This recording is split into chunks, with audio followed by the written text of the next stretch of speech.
I want to begin by just observing something that is probably obvious, but many of you are married, and I suspect if you're not married, you know someone who is married, and if you know anything about marriage, you know that marriages are hard, and just declaring your intentions and having a ceremony is not always enough to sustain a marriage for forever.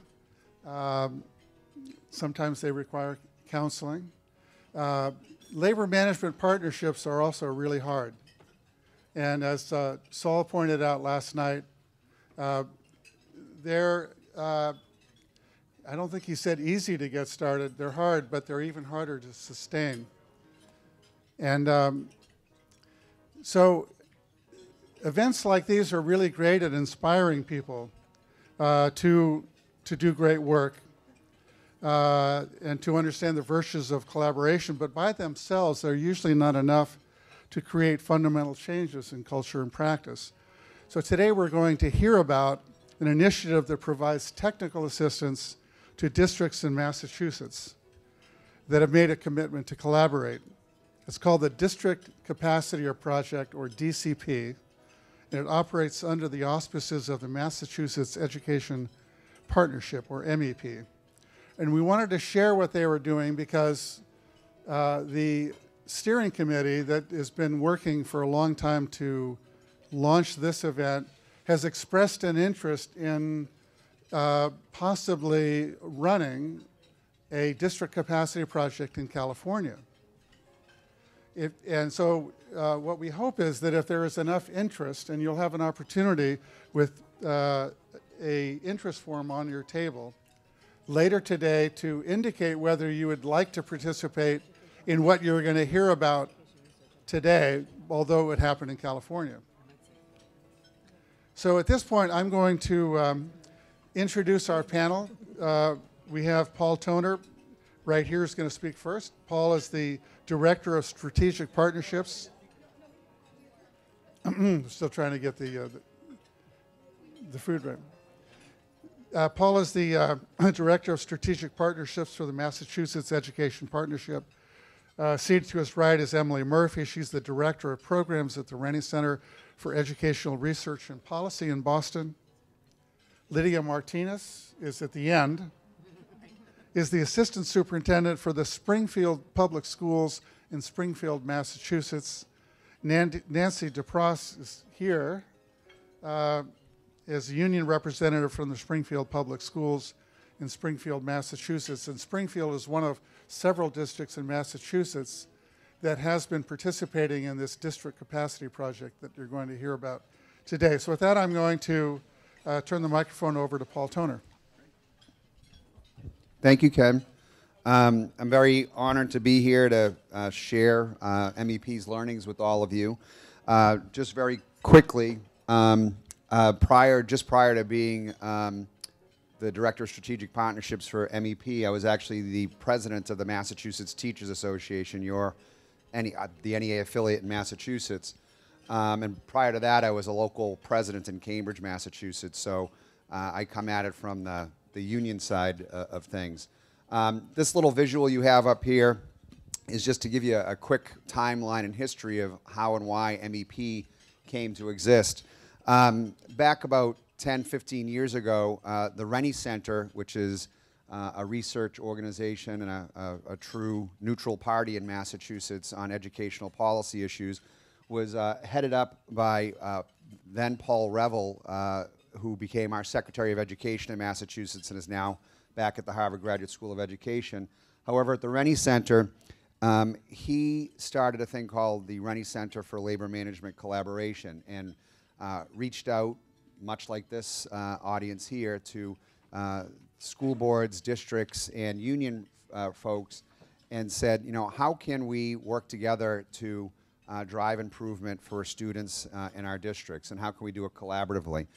That project lasted for about a year or two in Massachusetts. A lot of people got a lot of good things out of it, but then people moved on and didn't continue to be part of it. However, Springfield, who you'll hear more from later, stayed at the work with Paul for quite some time. and is now back in this new iteration called the Mass Education Partnership. In addition, as a local president, I was, like some of you in the room, I went to my first turn meeting here in San Diego something like 11 or 12 years ago and heard about districts around the country trying to do this work, and it inspired me to go back to Massachusetts and work on some of these issues. So between Turn, the Rennie Center, also meeting and learning from people like Joe Anderson, who I'm sure we'll hear from a little bit, from the Consortium for Educational Change in Illinois, going to things like the 3 National Labor Management Conferences that happened over the course of the past several years, and then as a local and state president having to deal with things like your local collective bargaining issues, or at the state level dealing with things like race to the top and teacher evaluation.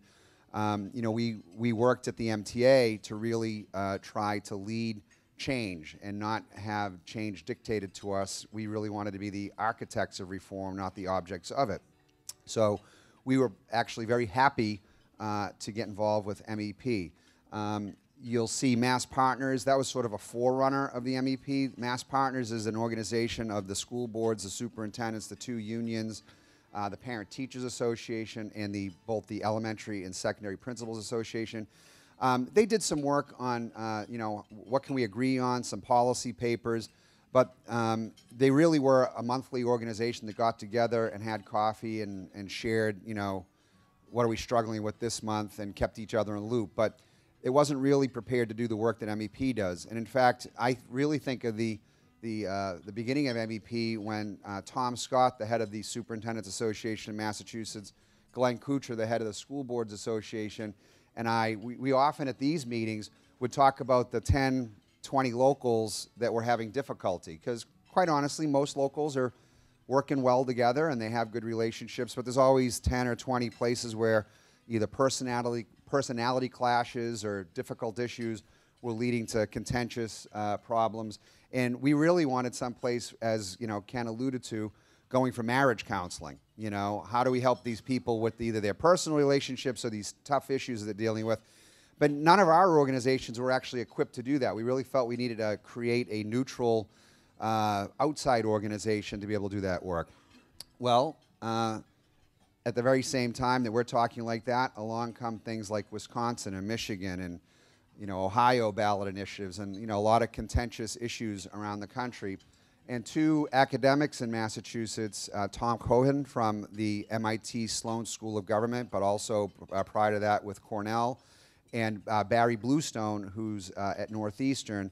Barry grew up in Detroit. His father was a very important member of the UAW, and you know, worked his way through college on the manufacturing lines of the auto industry.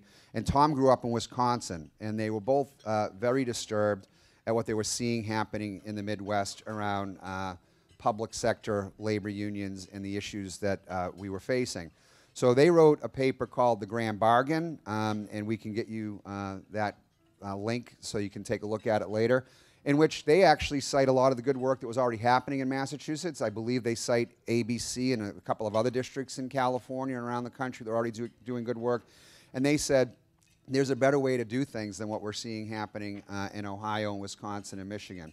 As I mentioned, we had the labor management conferences, and the labor management conferences were great because they helped highlight the great work that was already happening through groups like Turn or CEC or just on their own through CalTurn and other groups. And I really appreciated going to those conferences.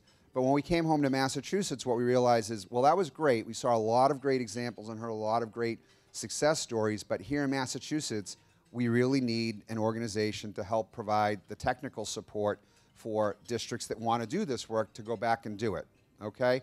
So that, along with Tom Coken's Grand Bargain paper, we went forward and proposed the Mass Education Partnership. And the goals of the Mass Education Partnership, as you can see, are to promote student achievement and educator success, increase teacher engagement and leadership, improve the productivity of bargaining practices, and advance policies and practices that sustain collaboration. We don't tell the districts what they're going to work on. They come forward and say, we have a problem of practice or an issue that we want to work on together, And Emily will tell you more about the IBB Institute and the District Capacity Local and how they function.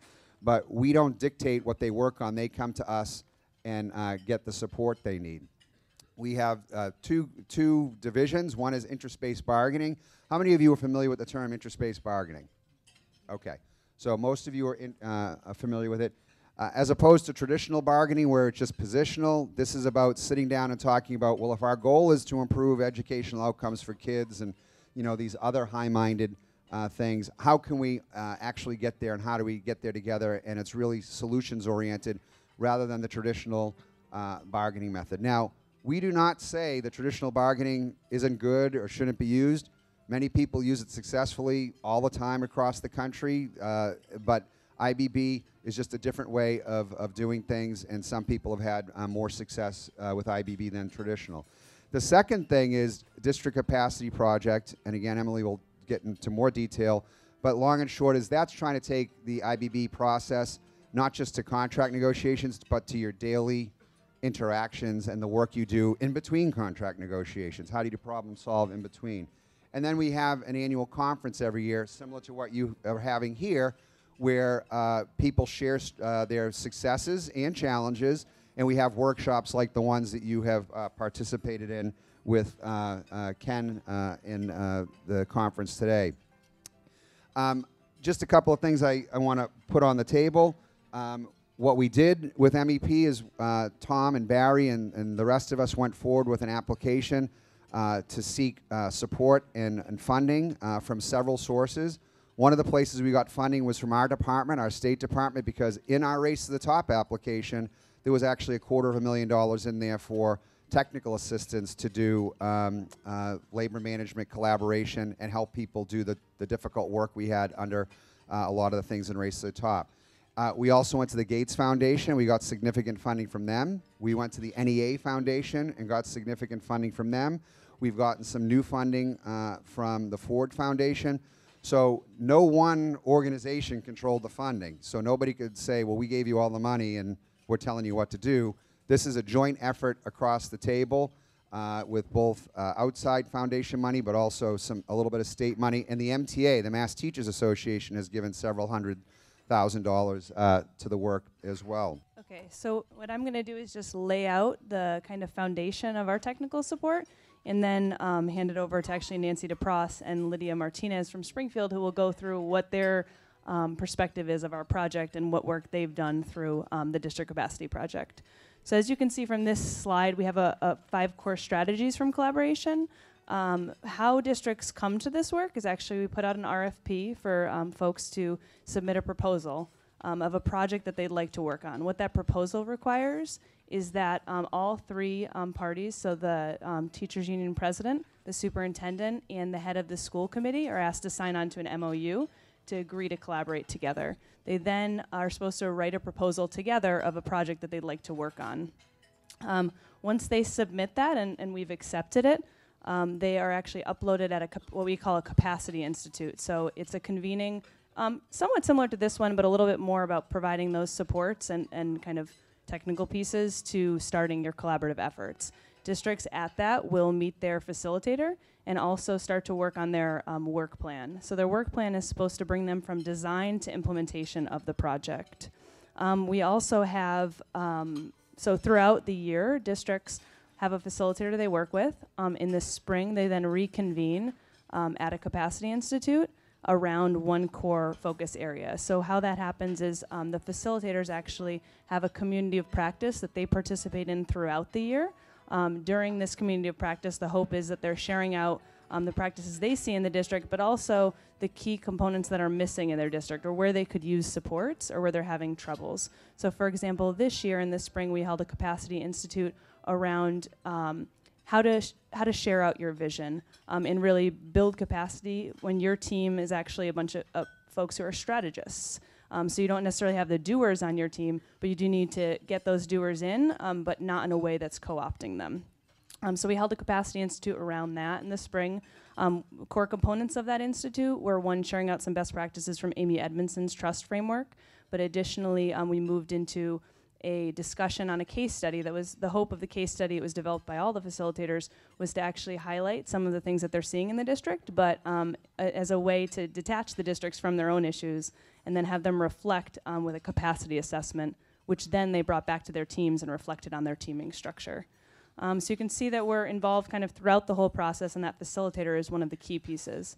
Another key piece we have is actually content expertise. So we have money set aside to bring a content expert maybe in ed eval or in professional learning communities who can come and help the team that has skills beyond that of the facilitator, because the facilitator is really that process-oriented piece. Let's switch slides.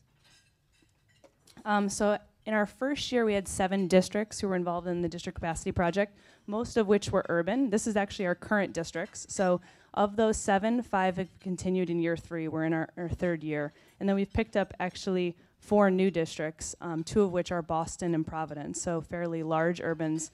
Maybe not as large as most of the urbans here in California. I feel like small urbans compared to you guys, but big for us. And what's really happened is we have this kind of first-year cohort who's come in with a lot of actually key ed reform kind of priorities. We have folks working on peer assistance and review, ed eval, school-based autonomies. That's specifically a project that's going on in Providence. And then these year 3 teams have really, some of them have finished up their one project but are looking to expand to the school site level now. I can say one just kind of to provide some tangible evidence and then switch over to Springfield, as I know they're going to kind of show you what they've been doing on the ground.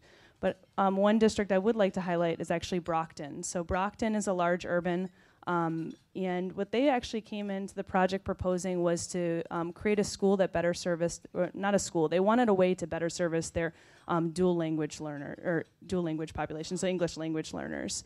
They actually had a charter school proposal in the district, which united everybody in the district to not want that charter to come in. So what they ended up doing was they said, well, we're going to survey the folks in the community. We're going to see what they want. Would they be interested in a 3-strand dual language school? And they actually came to, the content expertise funds were spent in San Diego on a conference that does this very thing. I feel like you must have a lot of districts here that do that. And so they're actually in their 3rd year. Their first year, they designed the school and looked to best practice here too. In their 2nd year, they were coming up and saying, well, now how are we going to fund this school? We don't actually have the budget for it. So what they did in the end of their 2nd year, they had a little bit of a budget crisis, and the team decided to actually write a proposal for an innovation grant, which they just recently received. So it looks like now they were looking to implement the school, but now they're actually thinking that their problems have expanded, as many folks are, and they're going to create an innovation zone that services all 3 languages. So they've really integrated the community as they surveyed, and then really sustained their work through a lot of ups and downs with budget. So what I'm going to do now is actually switch over to Nancy and Lydia. Good afternoon. So who are we? Who is Springfield Public Schools? We are located in Springfield, Massachusetts, which is western part of the state. We are right on the border of Connecticut. We have approximately 27,000 students. We are the 2nd largest urban district in all of New England, 2nd to Boston. And we have approximately 65% Hispanic population, 20% African American, and then the rest others, 13% white. And so our district has schools that are both top of the state in terms of performance and also in the lowest 4% of the state. So we are like all over the place when it comes to student achievement. So one of the things that happened to Springfield was that a few years ago, the city kind of went a little bankrupt and the state decided that they were gonna take over, and they brought a control board to come and manage our finances. And so as you can imagine, that kind of really hurt the city, and we lost a lot of our teachers because they decided that they were going to take over our teacher contract and decide what they were going to do. So once Springfield was one of the highest paid districts in the state, and then we became one of the lowest, and we stopped competing with everybody, and we lost about 40% of our force. And as you can imagine, it was some of our best teachers. And so in the end, that attrition had not stopped for a few years. We got up to almost 60% turnover of teachers in our district. And so we really had to be innovative to try and stop the slide. And so we decided, or the superintendent at the time decided we needed something innovative. So, okay, now is my mic on? Okay, so you can imagine the district went 5 years without a contract. 2/3 of the teachers left. And the superintendent and the union president, Tim Collins, who can't be here because it's the Mass Teachers Association's annual meeting weekend, so he sends his regards, but he couldn't come, so I'm here. Anyway, they were on the news every day fighting with each other at the table, but behind closed doors, Paul Revel from the Rennie Center had them working together to figure out how they were going to ever pull this district back together after this 5-year debacle with the control board. So when they finally, so actually when the control board came into play, the idea of the current governor then, which was Mitt Romney, was that the financial control board would be able to do away with all of collective bargaining in the city of Springfield. And thank goodness our Democratic legislature at least kept us to have collective bargaining. So instead of having lost it at the legislature, they spent 5 years trying to undo all the contracts in the city. So at the end of those 5 years, after having fought back major takeaways and having had no pay increases for many years, and losing all those teachers, the folks who were left were really angry, dismayed, and really couldn't even look at the current superintendent. And so we needed to keep those 1/3 of those teachers still in the district. So they decided that it was really important, the superintendent and Tim, to try to get all teachers' voices into like what was going to happen to move the district forward. So we decided to use NEA keys as a way to survey all the teachers and get their feelings about what was going on in the district and what changes needed to be made. Unfortunately, NEA stopped funding keys, but it was really the basis of the beginning of our labor management collaboration. So 85% of the teachers took the survey that year. They had results at the school, and we had results at the district level. We put together a team of senior leadership from the district and senior SCA leadership, and we met together for hours and hours and hours and hours, going through the data and determining what was the data telling us, analyzing it, what's the data telling us, and what changes need to be made.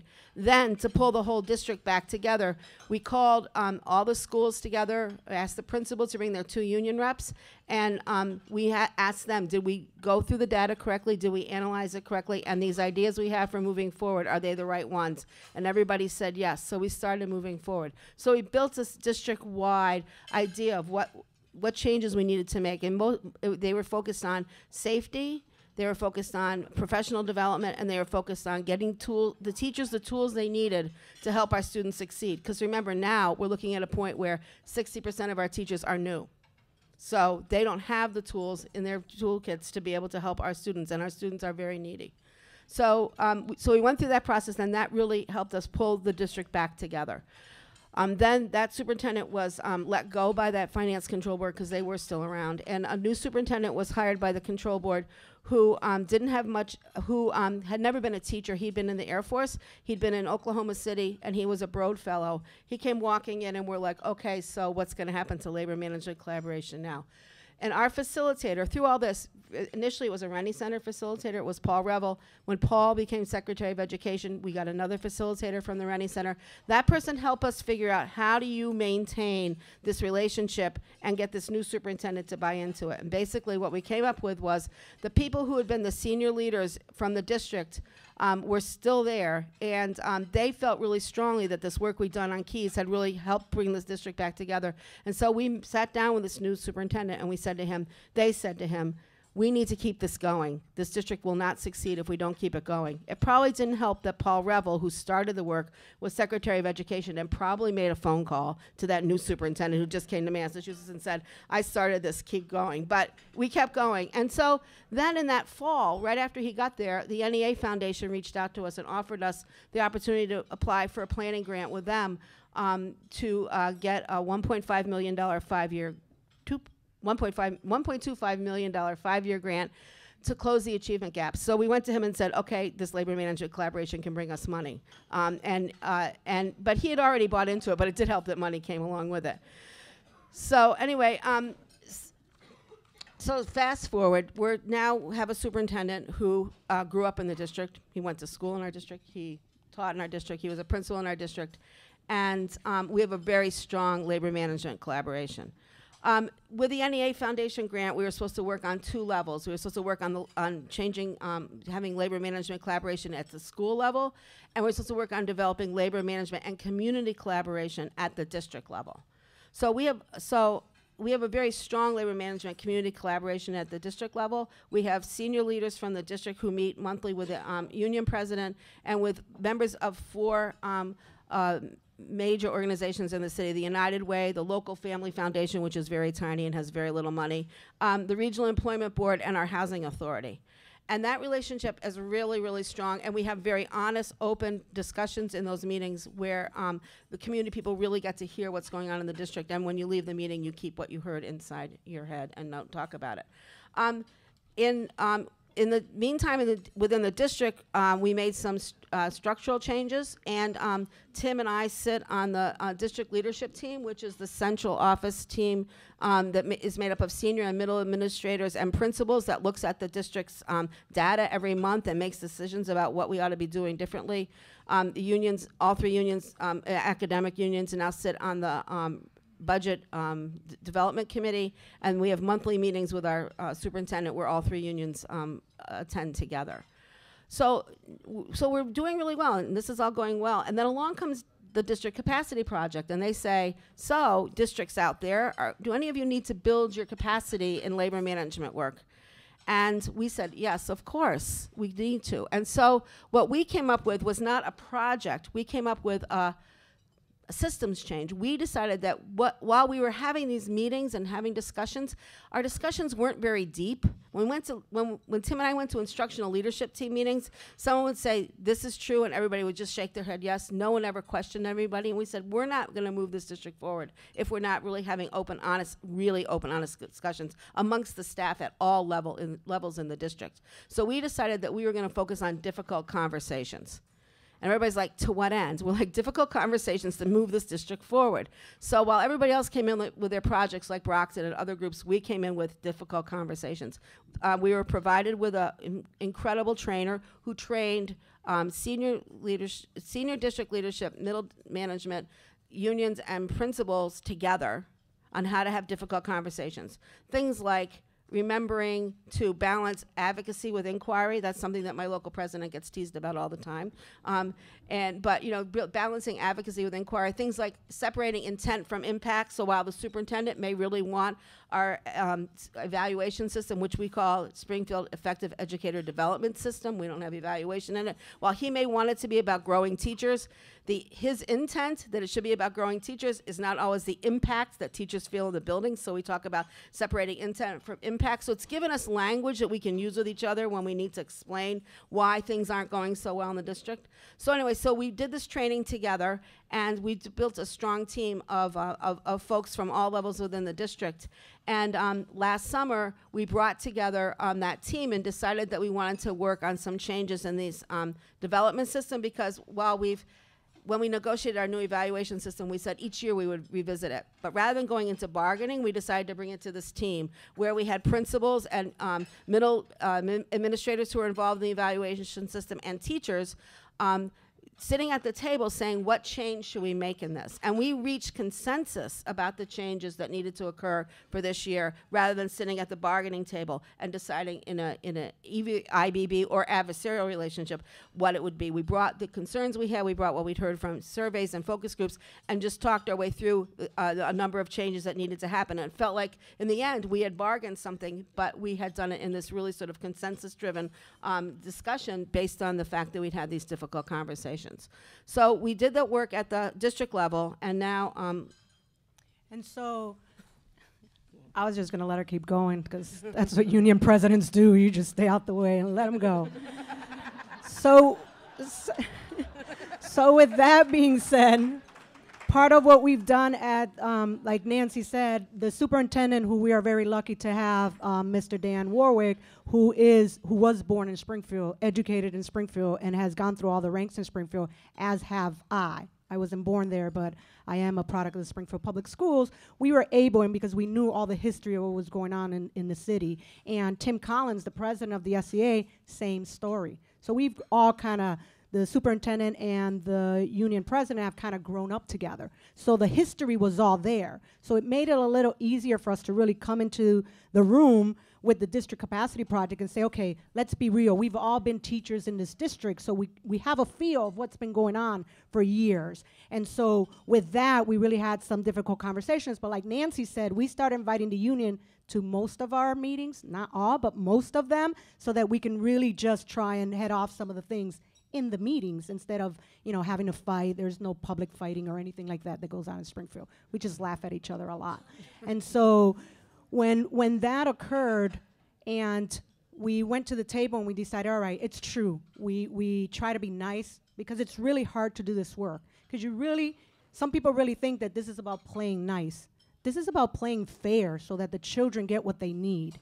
And so we decided that difficult conversations was the way that it had to go. But if you're doing all this at the district level, so what if it doesn't get into the students? Because ultimately, they are the ones that we really want to impact. And so what we decided to do was, once we agreed that we were going to talk about difficult conversations and figure out how to have those to really get to the work that needs to be done, we figured out that we needed to somehow get into those schools. And so we started with the principals. So what we did was we brought principals to the table and community members, because sometimes we forget them. And they really, really are part of the work, and parents. And so we brought in the community partners first, and we brought in principals to the table and started having these conversations with and around them, just open conversations. Got trained into the difficult conversations kind of piece, and then we pilot having those 5 principals really get trained so that they can start having those difficult conversations with their union reps and ultimately with the teachers in the building, so that we knew that part of this project had to be to include everybody, not just senior management and the union, because we really had to collaborate all the way. So we started what we call the PAC, the Principals Advisory Committee, that now meets with me once a month, and they can bring anything they want to me. So moving forward, one of the propositions on the table is that we're going to do the same thing with teachers, that we're going to have the TAC, the Teachers Advisory Committee, who will meet with us and really talk to us about the ranks. And then the SAC, the Student Advisory Committee, because we also have to hear their voice if we're really going to be collaborative in Springfield and really attack this work, because we have some of those schools that are underperforming. We got to get them all up. If we got some in the top 10% of the state, why can't we get them all up there? They're all the same children. They're the same demographics. They're the same city. So we know that we have to do this to really paying attention to all the stakeholders and really being collaborative with everybody. But it really started at the district level, and as you can see, this is 36 hours in California with one of the union people. Come on. Who does that? And so you really have to have a relationship to be able to do that, and that's part of the work. So when the first time we got together at a DCP meeting, one of the things that became really clear, which Lydia alluded to, was the principal level. And while the PAC existed, they were often and in principal meetings, the agenda was often brought to them.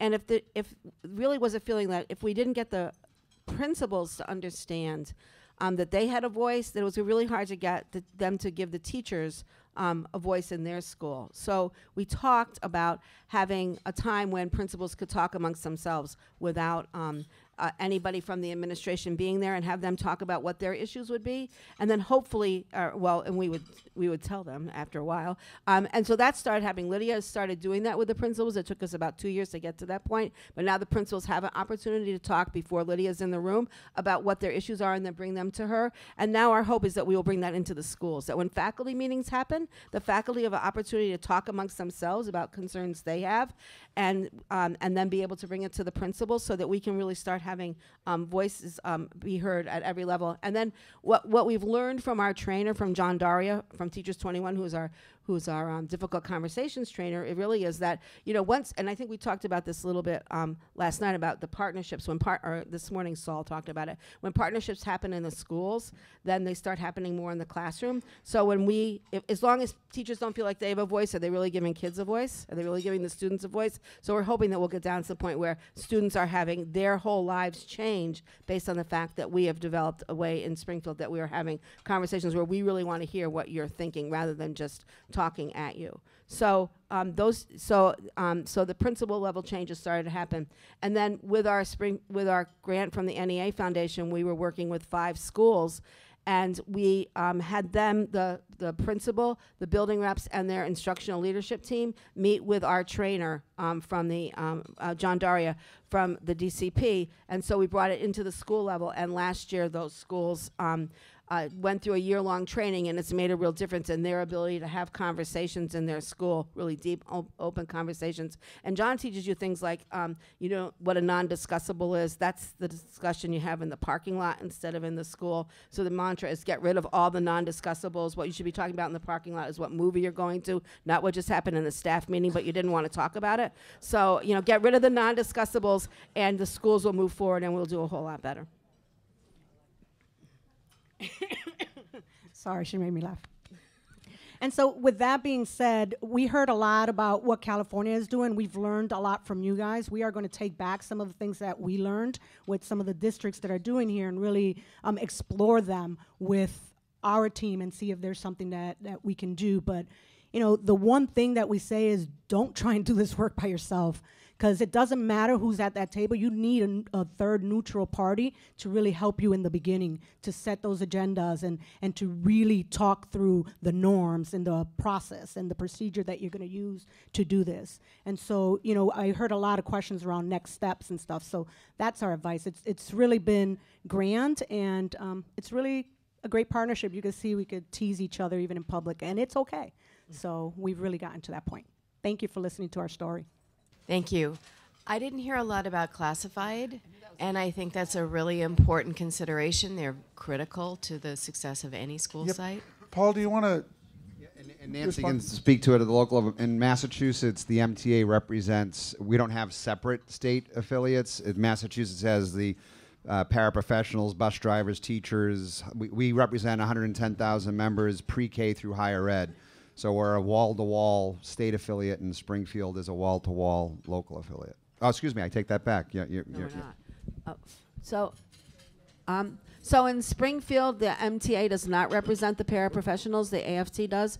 And so we have started bringing them into some of the meetings, and it is absolutely our intent, especially after being here. Lydia and I have been talking about this, about bringing them into the district capacity project now. So there's somewhat of a disconnect because the AFT person isn't in Springfield, who works with that local isn't in Springfield all the time. So it's been hard to pull stuff together. But we, after having listened to all of you from CSEA this weekend, we said absolutely that was one of the changes we were going to make. However, they're not part of the district capacity project, but we do have some similar relationships with the unions, and we have tons of unions. And so we do the same type of things that you heard. The only thing we don't have is the venue like the DCP to really listen to them, but we meet with them once a month, et cetera, et cetera. So there are other ways of hearing them.